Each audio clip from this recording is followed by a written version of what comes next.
Salam aleyküm İsmail. Aleykümselam. Necəsiniz? Elhamdülillah. Xoş Razı gəldiniz. olsun. Elhamdülillah, Allah müvəffəq elədiyin görüşdük. Sizi bir məsələ barədə narahat edirik. Deməli, keçən dəfə siz bu barədə danışmışdınız. Sadəcə qardaşlar xahiş elədilər ki, bu məsələyə daha geniş toxunardınız. Bu da nə məsələdir? Cadu məsələsi. Deməli, belə bir hallar yaranır son vaxtlar. Qardaşlardan bəzən olur ki, birinin bir dünyavi işləri düz gətirmir. Tez onda fikir oyanır ki, cadudur. Yaxud da hansısa bir ayağı büdürür məsələn, cadu edirlər. Belə yanaşmalar var son zamanlar. İnsan başqa yerdə səbəb axtarmır. İstəyər məsələyə biraz geniş toxunardınız ki, yəni bu hansı hallarda baş verir? Bismillahirrahmanirrahim. Elhamdülillahi Rabbil alemin. Salatu ve selamu ala eşrafil enbiyai ve seyyidil mursalin. Nebiyyina ve habibina Muhammedin sallallahu aleyhi ve ala alihi ve sahbihi ve selleme teslimen kethira. Rabbi şrah li sadri ve yessir li emri ve hlul ukdeten min lisani yefkahu kavli emma ba'd. Gözəl məqama toxundunuz, hansı ki, insanların çaşqın qaldığı və görürsən bəzən hər məsələni görürsən ki, müəyyən səbəbdən tutmadan görürsən xoşa gəlməz istiqamətlərə yönləndirirlər. Düzdür, muhterem qardaşlar, bildiyimiz kimi Quran-ı Kərimdə sehr haqqında da, eyni zamanda yəni bunun baş verməsi haqqında da açıq-aydın dəlillər var. Nə qədər ki, bu haram olsa da, ancaq bu baş verir. Hər birimiz bilirik ki, sehir deyilə bir şey var. Çox insanlar görürsən deyir, mən elə şeylərə inanmıram. Biz təbii ki, istəyərik ki, olmasın. Ancaq bu var. Bilirsiniz ki, Bəqərə surəsində 102-ci ayədə وَاتَّبَعُوا مَا تَتْلُ الشَّيَاطِينُ عَلَى مُلْكِ Süleyman ayət-i kərimə başından sonuna qədər sehirdən bizə bəhs edir.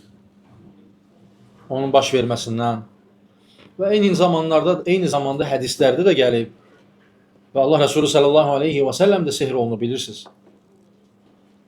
Və sehir haqdır. Nə qədər ki, haramdır, batil bir əməldir və onu edən insan Allaha küfr etməlidir ki, onu edə bilsin. Çirkin bir əməldir. Və Quran-ı Kərimdə də onlarla ayət-i kərimələr var o barədə. Və bu barədə istəyərdim ki, qardaşın sualına qısa bir cavab olaraq, möhtərəm qardaşlar, yəni hər bir şeyi də sehirə, göz dəyməyə və yaxud da ki, nəfsə, həsədə yönləndirmək düzgün deyil. İnsan görürsən ki, sanki bir növ vəsvəsə kimi yaranır insanda ki, nə olsa ona yönləndirir. Bu da düzgün deyil, möhtərəm qardaşlar.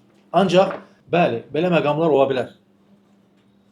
Yəni, sehirdə ola bilər insan, sehirdə toxuna bilər insana, göz də dəyə bilər, nəfs də ola bilər, həsəd də ola bilər və bunlar hamısı baş verə bilər. Heç kim ondan sığortalanmayıb. Bizdən də xeyirlərə bu baş verib. Necə ki, Allah Resulü sallallahu aleyhi və səlləmə sehir olunub, sonra muavvizəteyn, yəni Fələq və Nəs surələri nazil olur, onunla müalicə olunur, Allah Resulü rüqyə olunur. Və həqiqətən bu mövzu biraz geniş mövzudur. Yəni, qısa istəyərdim ki, müəyyən məsələlərə toxunum. Və mühüm bir məsələlərdir. Çünki hər evdə görürsən, bu baş verir. Görürsən ki, hər ailədə, hər nəsildə görürsən müəyyən insanlar bundan əziyyət çəkir. Və bizim də üzərimizə düşən odur ki, bunun əhkamlarını qısa da olsa çatdıraq ki, insanlar nə zaman insan sehir olduğunu bilə bilər. Nə zaman göz dəydiyini. Təbii ki, onu %100 bilmək də mümkün deyil. Ancaq müəyyən əlamətlərdən, müəyyən səbəblərdən bu bilinir. Təbii ki, sehir olunan insanın halı görürsən dəyişik olur. Normal halda olmur. Çünki sehirin də onlarla növü var, möhtərəm qardaşlar. Sehir var, ölüm üçün sehir olunur. İnsana sehir ediblər, ölüm sehiri, qara sehir deyilir bir növ. Ölümünə insanın, xəstəliyi üçün, ondan sonra işinin batması üçün, iş tapmaması üçün, evlənməməsi üçün və növlər, müxtəlif növləri var onun. Görürsən ki, Allah qorusun, şərbaz insanlar onun əhli, onu edənlər pul müqabilində görürsən insanlara Allahdan qorxmadan bu çirkin əməli edirlər. Birinin görsən ticarətidir, ticarətinə edirlər görsən. Onu istəyir ki, müflis eləsin. Bəzisini edirlər ki, evlənməsin. Evlənə bilməsin. Bağlayırlar. Bəzisində görürsən xəstələnməsi üçün daimi insan gah orası ağrıyır, gah burası ağrıyır. Ancaq həkimə gedir, görür ki, heç nə yoxdur. Sağlamdır. Ancaq bütün günü əzgin halda olur. Görsən bədənin orası ağrıyır, burası ağrıyır. Və dincəlmir, rahatlıq tapa bilmir. Eyni zamanda da hər zaman sıxıntı içində olur. Huzur tapa bilmir. Necə ki Allah Resulü sallallahu aleyhi və səlləm sehirdən təmizlənən insanın halını vəsf edərək deyir ki, kəənnəmə nuşeyta min iqal. Sanki deyir, kəndirdən açıb buraxmışsan insanı. Yəni sehir olunan insan kəndirə bağlanmış kimi olur. Bağlı formada olur. Yəni heç nəyə əli getmir. Heç nə edə bilmir. İş eləmək istəmir, evdən çıxmaq istəmir. Görürsən, ibadətlər eləmək istəmir. Özünə qapanır. Baxırsan, normalda halı belə olmuyor. Baxın, hər zaman çalışıb, işində də möhkəm olub, ibadətlərində də möhkəm olub və hər zaman çalışıb. Ancaq ki, sehr olunandan sonra halı dəyişir.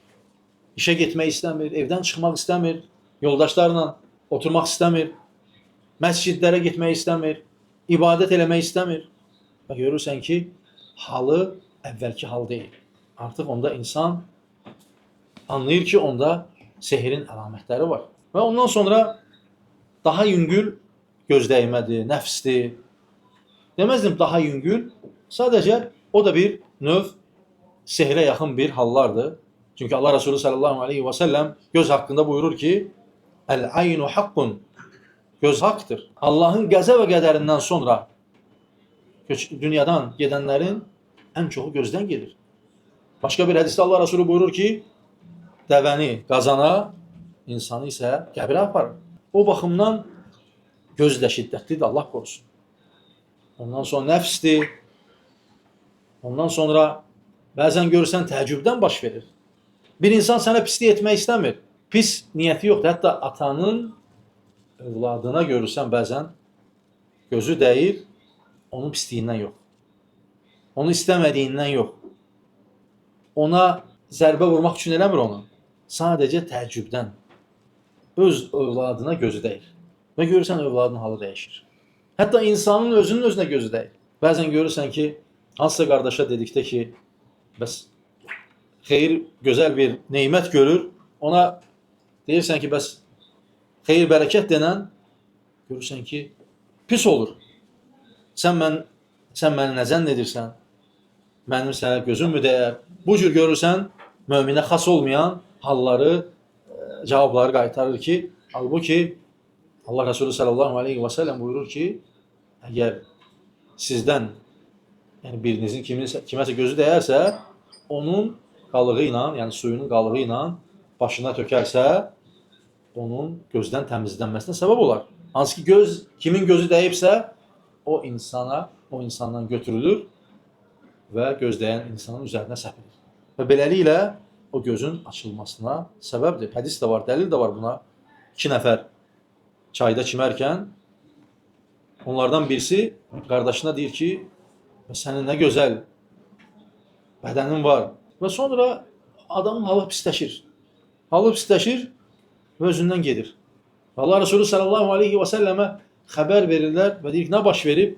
Deyir, belə oldu. Onda deyir ki, qardaşınızdan su gətirin və gətirirlər və üzərinə səpilir və beləliklə o açılır, təmizlənir.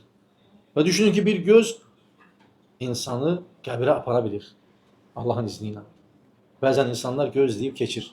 Ancaq o göz insanın həyatını alt-üst edir. Səni dincəlməyə qoymur. Səni yatmağa qoymur, durmağa qoymur. Həyatda müvəffəq olmağa qoymur səni. Hər zaman səni incidir, rahatlıq vermir sənə. Və bu, xulasa olaraq bunların fəsadlarıdır. Sehirin, gözdəymənin, nəfsin cadunun bunların xülasə olaraq, yəni belə fəsadları olur. Ancaq gəlin, möhtərəm qardaşlar, burada qardaşın sualı genişdir. Burada bunun təbii ki bizə qorunma üçün səbəblər də verilir. Yəni mə ənzəlallahu dəən, Allah Resulü sallallahu aleyhi və səlləm buyurur ki, mə ənzəlallahu dəən illə ənzələ ləhu dəva. Elə bir dərd vermədi ki, onun dəvası olmasın. Hər bir şeyin dəvası var, möhtərəm qardaşlar. Sadəcə onu biz düzgün məqamında istifadə etmirik və çalışmalıyıq ki, heç zaman səhər-axşam zikirlərini buraxmamalıyıq. Çünki bu bəlaların bizə toxunmaması üçün birinci növbədə səhər-axşam zikirlərini buraxmamalıyıq, möhtərəm qardaşlar. Ondan sonra Qurani Kərimi oxumalıyıq. Qurani Kərim oxumayan bir qəlb xarab bir evə bənzəyər. O qəlbdə, o insanda xeyir olmaz. Və hər zaman şeytan onun yanında olar. İnsan Quran oxuduqca huzur tapır, rahatlayır və eyni zamanda hətta sehr olunan, gözləyən, nəfs olan insanlar onun müalicəsini yalnız Quranda tapa bilir. Dünyanın dörd bir tərəfində həkimlərə getsə belə onun çarəsini heç yerdə tapa bilməz. Yalnız onun dəvası Qurani Kərimdir. Gözləymənin, sehirin, cadudun, bunların hamısının bir müalicəsi var, o da Qurani Kərimdir. Bəzi insanlar Allah qorusun gedir, onu müəyyən bir ruqyə edənin yanına gedir, o da görürsən, onu nə ilənsə tələf eləmək istəyir. Cinlərin vasitəsilə çıxartdırmaq istəyir və yaxud da ki, hansı ki sünnədə əsası olmayan yollar. Bunların heç birində xeyir, bərəkət yoxdur. Əgər bu hallar kimdə baş verirsə, möhtərəm qardaşlar, mütləq Qurana qayıtmalıdır. Qurani Kərimlə özünü ruqyə etməlidir, müalicə etməlidir. Qurani Kərimdə sehir ayətləri var, gözləymə ayətləri var.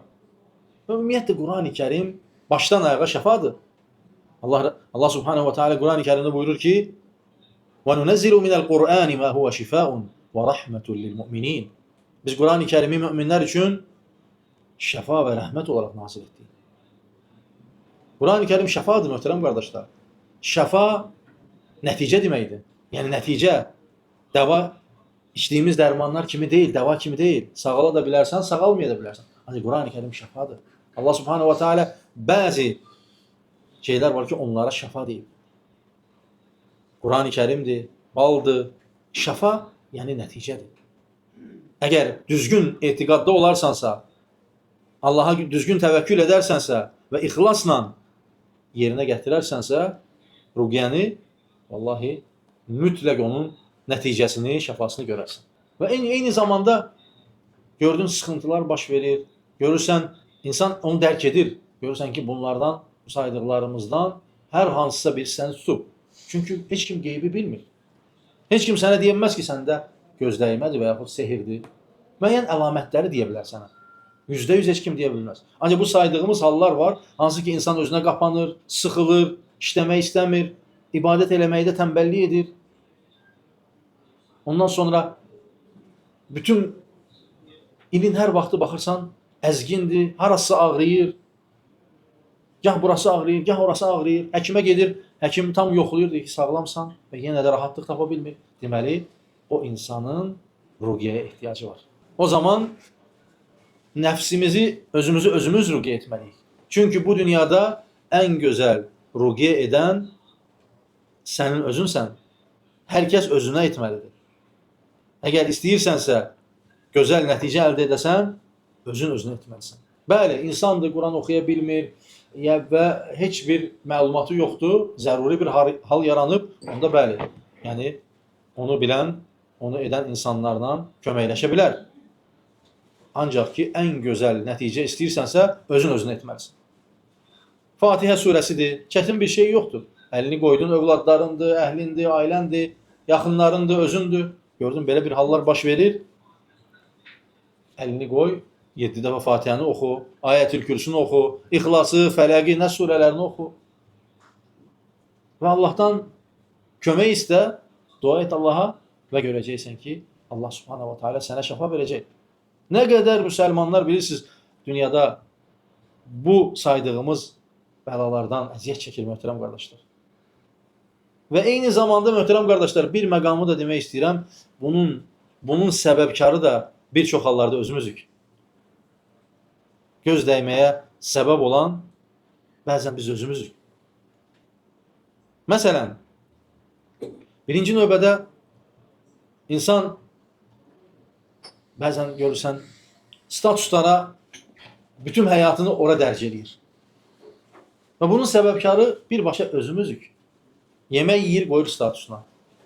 Çay içir, qoyur ora. Maşın alır, qoyur ora. Hər bir məqamını, övladı universitetə girir, onu qoyur. Nə bilim, nəsə alır, həmən ora yerləşdirir. Vallahi birbaşa sən özünə quyu qazırsan. Allah Resulü buyurur ki, "Ə'məlu havaicakum bil kitman." İşlərinizi gizli görün deyir Allah Resulü. Yəni sənin görəcəyin işə mənim nə qarışacağım ola bilər?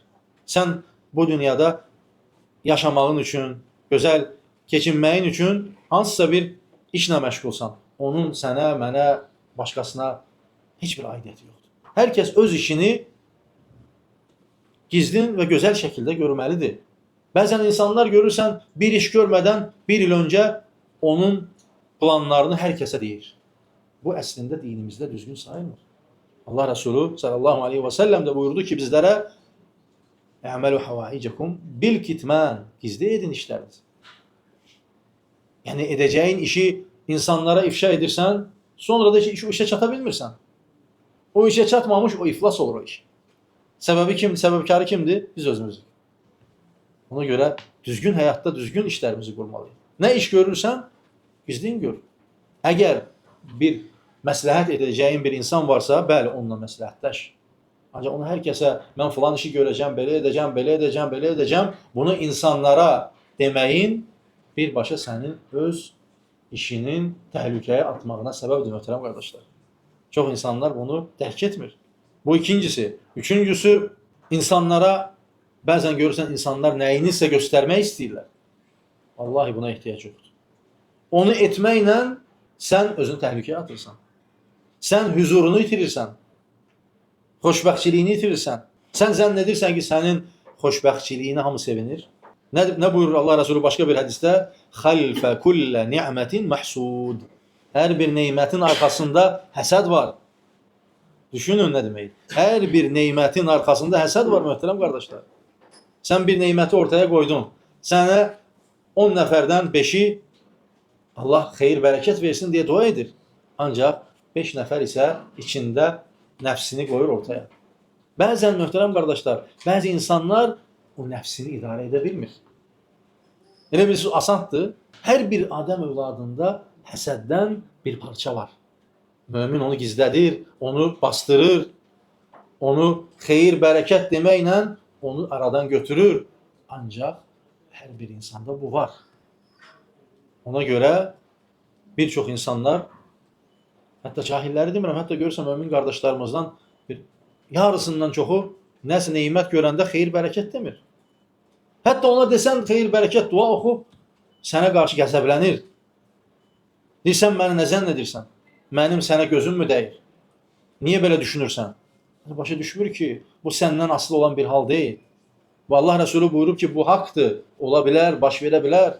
Sən nəyə görə yaxanı çəkirsən? Bu haqq olan bir şeydir. Sən qardaşına kömək et. Xeyir, bərəkət oxu, qoy o da rahat yaşasın.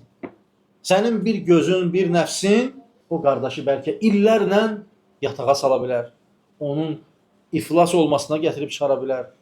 Onun hadisələrin baş verməsinə gətirib çıxara bilər. Bir kəlmə xeyir, bərəkət denə qardaşlar. Allah Resulü nə buyurur sallallahu aleyhi və səlləm?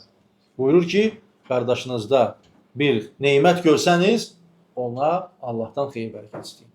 Və özümüzdə görsə nə edirik? Məşəallah deyirik. Necə ki, ayət kərimədə gəlir. Və izə dəxəltə cənnətəkə qultə məşəallah. Yəni, insan özündə nəsə neymət görəndə deyir məşəallah. Təbarakallah da deyə bilər. Ancaq başqasında görəndə nə deyirik? Allah bərəkət versin. Bu mühümdür. Çox insan ona məhəl qoymur. Ancaq qısa dua olsa da, vallahi böyük bir bəhrəsi və nəticəsi var. Və düşünmə ki, yalnız o qardaşa aid o sənin xeyir, bərəkətin. Mələklər deyər ki, "Və ləkə mislu." Sənə də onun misli qədər Allah bərəkət versin. Mələklər sənə dua edir. Hani sən ona dua etdin, biz günahkar qullarıq. Bizim duamız qəbul olmaya da bilər. Hani mələklərin duası qəbul olunur. Onlar deyir ki, "Və ləkə mislu." Ona görə möhtərəm qardaşlar, bu məqamda bir şey də deyim ki, qardaşlarınıza dua etməyi yəni əsirgəməyin. Onunla o qazanmır, sən ondan çox qazanırsan. O qardaşa dua etdiyin zaman sən daha çox qazanırsan. Mələklər sənə də dua edir. Ona görə möhtərəm qardaşlar, bu mövzu çox geniş mövzudur. Sadəcə müəyyən bir məqamlarına toxunduq. Vaxtdan dolayısıyla. Sadəcə yenə nəsə qaranlıq qalan suallar olarsa cavablandırarıq Allahın izni ilə. Və qısaca deyim ki, birinci növbədə zikirlə, Quranla özümüzü hüsnən qorumalıyıq. Müsəlman qalası deyirik. Müsəlmanın qalası. Orada zikirlər var, onları etməliyik. Quran oxumalıyıq və ən əsası da bütün nemətlərimizi ortaya səpməməliyik. Və insanların gözünə gətirməməliyik. Və görəcəyimiz işləri planlaşdırmadan, planlaşdırdığımız məqamda insanlara ifşa edib özümüzü təhlükəyə atmamalıyıq. Mömin tədbirli olmalıdır. İşləri də gözəl geçsin. Möminin bu dünyada əsas vəzifəsi ibadətdir. Qalan şeylər, dünya işləri, o sənin özünə aiddir. Təsəvvür edin ki, nə qədər belə hadisələr olur, görsən insandır, görsən övladını an çəkir, filan müvəffəqiyyəti oldu, belə oldu, belə oldu, belə oldu. Bir də görsən, Allah qorusun, eşidirik ki, ağır bir xəstəliyə düşər olur. Cavan uşaqdır. 15, 16, 17 yaşında. Ağır bir xəstəliyə. Halbuki sağlam bir uşaq idi. Heç bir dərdi yox idi. Bu da səbəbdir. An övladını statusda paylaşır. Filan yerə qəbul oldu, filan yerdə oxudu, filan müvəffəqiyyəti qazandı, filan yeri bitirdi, filan yerdə gözəl nəticə əldə etdi. Hər anını övladının çəkib statusda yerləşdirir. Facebookda yerləşdirir, Instagramda yerləşdirir, sosial şəbəkələrdə yerləşdirir. Və subhanallah, vallahi nə qədər eşidir ki, Allah qorusun ki, ondan sonra övladı ağır bir xəstəliklərə düşər olur. Və bir ata övladının yaxşılığını istəyirdi əslində. Ancaq əsl dərindən düşünəndə o yaxşılıq deyil, o pislikdir. Vallahi o pislikdir. Çox insanlar övladını, nəyinisə gözə salmaq istəyir. Gözə insanlara ki, mənim övladım filan yeri oxudu, belə oldu, belə oldu. Qardaş, buna nə ehtiyac var? Sən dua et, övladın salih olsun, müvəffəqiyyət Allahdandır, müvəffəq eləsin Allah. Bəli, bu şeylərə, möhtərəm qardaşlar, inşallah riayət edək və hər şey Allahın əlindədir. Təbii ki, Allahdan da hər zaman dua etməliyik ki, Allah bizi qorusun, Allah subhanətə övladlarımızı qorusun, bütün müsəlmanları qorusun. Bəli. Orada gözəl məqama toxunuruz, o gözləmə ilə bağlı. Belə hallar da baş verir. İnsan, məsələn, qardaşı tərifləyir, və cahil olsun, nəyinsə tərifləyir, ona utanır deməyə ki, maşallah dinər, və yaxud dinər ki, Allah bərəkət versin. Və yaxud utanır, və yaxud da görsən ki, qısqanır ki, haradasa o düzgün başa düşməyəcək, bir fitnə ola bilər, həmin anda neynəsən. Yəni, mütləq olaraq deməlidir ki, maşallah dinən. Əslində, möhtərəm qardaşlar, bu çox baş verən hallardır ki, görürsən ki, qardaşlardan kimsə neyməti görür, bayaq da xatırladıq, o xeyir duanı dilinə gətirmir. Bəli, ona gözəl şəkildə biz xatırlatmalıyıq. Gözəl bir şəkildə deməliyik ki, qardaşım, yəni Allah Rəsulü belə buyurub. Allah Rəsulü bir şey deyibsə, orada xeyir var. Çünki ona təlqin etməliyik ki, o desin onu. Çünki onu deməyəndə sən əziyyət çəkirsən. Mən əziyyət çəkir, biz əziyyət çəkirik. Nə olsun ki, o qardaşdan biz çəkinirik, ancaq o çəkinmək bir ailənin uçuruma getməsinə səbəb olaraq ona gözəl şəkildə izah etmək olar. Və sünnədə belə gəlib. O səndən aslı deyil, o sənin pisliyindən deyil. Hətta atanın bayaq dediyimiz kimi atanın övladına da göz dəyə bilir. Çox vaxt deyirlər ki, yəni mənim gözümdə yoxdur. Yox, o söz yalan sözdür. Vallahi o söz sünnəyə tam zid bir sözdür. Elə bir şey yoxdur. Allah Rəsulü deyir, Əl-aynu haqqun və ləv kənə şeyun səbiqun bil qədəri ləsəbəqəthul ayn. Deyir, əgər qədəri keçən bir şey olsaydı, göz keçərdi. Yəni, göz haqdır, qardaşlar. Yəni, demək, mənim gözüm yoxdur. Bu söz düz söz deyil. İnsan özünü sadəcə bu sözlə təmizə çıxarır. Sən deyə bilməzsən, sənin gözün yoxdur, var. Onu biz deyə bilmərik. Biz o qeybi bilə bilmərik. O qeybi məsələlərdir. Göz necə dəydi, məndə göz var, yoxsa qardaşda göz var. O sözlər düzgün sözlər deyil. Onu yalnız Rəbbimiz bilir. Onun isabət etməsini də Rəbbimiz bilir. Necə baş verməsini Rəbbimiz bilir. Onu heç kim deyə bilməz ki, nəfsini təmizə çıxara bilməz ki, mənim gözümdə yoxdur, mən belə düşünmürəm, mənim gözüm heç nəyi tutmur və yaxud da ki, mənim heç kimin malında gözüm yoxdur. Bu sözlər vallahi heç uyğun olmayan, düzgün olmayan və sünnəyə müvafiq olmayan sözlərdir. Allah Rəsulü nə deyir? Hər bir adam övladında var, həsəd var. Sadəcə onu xeyir-bərəkətlə tələf eləməliyik ki, o qardaşına tutmasın. Bəli. Qeyd elədiniz ki, statusa qoyurlar, Bəli. özləri Instagram yaranır. Bu qardaşlar arasında da rast gəldik. Məsələn, görürsən ki, qoyur statusa qardaşı oğlunu, əskəriyə getdi, Bəli. sağ-salamat gedib gələsən, ay filan oldu, instituta girdi. Bəli. Deyirsən ki, yəni bunu eləmək olmaz. Bəli. Hətta ibadət əhlidir. Bəli. Deyirsən ki, bunu eləmək olmaz, deyir məndən inciyəcəklər.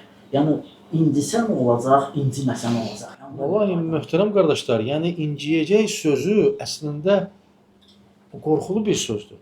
Nəyə görə incisin ki, sən ona pislik etmirsən ki?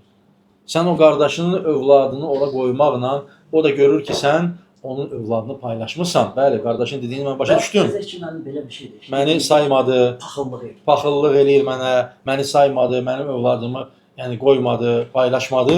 Yəni bu şeylər əks halda o qardaşına xeyir yox, ziyandır. Əslində o qardaşlar başa düşməlidir ki, o qardaş sənin xeyrini istəyir. Düşünün ki, bir insanın övladı əskərə gedir. Məsələn, hansısa bir xeyir iş baş verir. Bütün qardaşlar onu paylaşsa, nə baş verə bilər? Sadəcə hamısı yığışıb sanki onu təhlükəyə atırlar. Hamısı birlikdə yığışırlar ki, o qardaşın balası məhv olsun. Əslində bunun mənası budur, bilmək istəsəz. Ona görə bu ciddi və təhlükəli məsələlərdir, möhtərəm qardaşlar. Buna biz diqqət etməliyik. Buna riayət etməliyik ki, bu fəsad baş verməsin. Nə qədər vallahi insanlar var ki, çarəsi bilinməyən xəstəliklərlə baş-başa qalır. Dərdini tapa bilmir. Vəsvəsələrin içindən çıxa bilmir. Görürsən, bədənində hər gün bir yeri çalxalanır, bir yeri burası ağrıyır, sonra burası ağrıyır, sıxılır və həyatda müvəffəqiyyət tapa bilmir.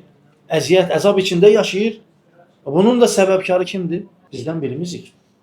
Bunu ortaya qoyuruq, ifşa edirik, yayırıq, paylaşırıq və beləliklə də bir müsəlman əziyyət çəkir. Və bəzən o 10 illərlə əziyyət çəkir, möhtərəm qardaşlar. Və bir çox hallarda görsən, heç onun altından çıxa bilmir. Elə də köçüb gedir dünyada. Ona görə bu məsələlərə çox ciddi yanaşmalıyıq, möhtərəm qardaşlar. Bir çox insanlar buna yüngül baxır.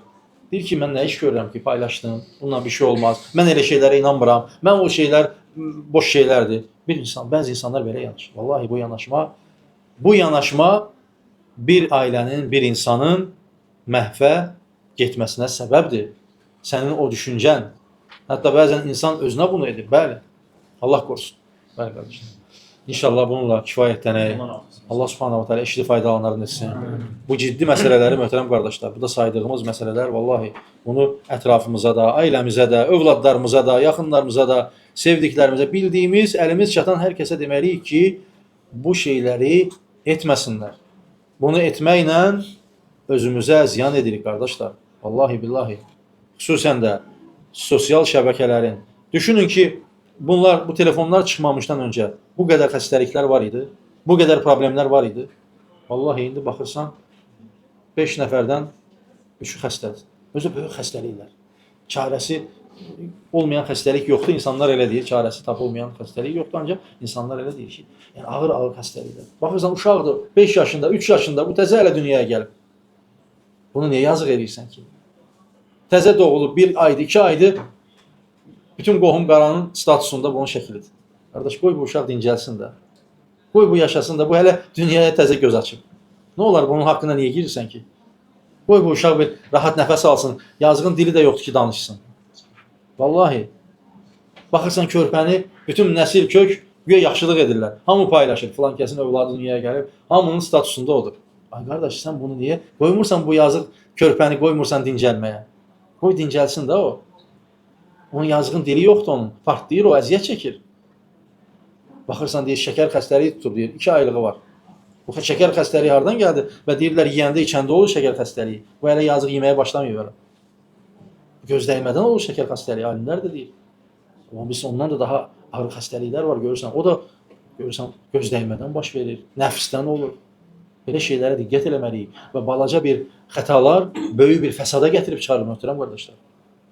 Allah qorusun, bu şeylərə diqqət edək. Allah işli faydalanlarını etsin. Sallallahu aleyhi ve sellem və nəbiyyina və habibina Muhammed.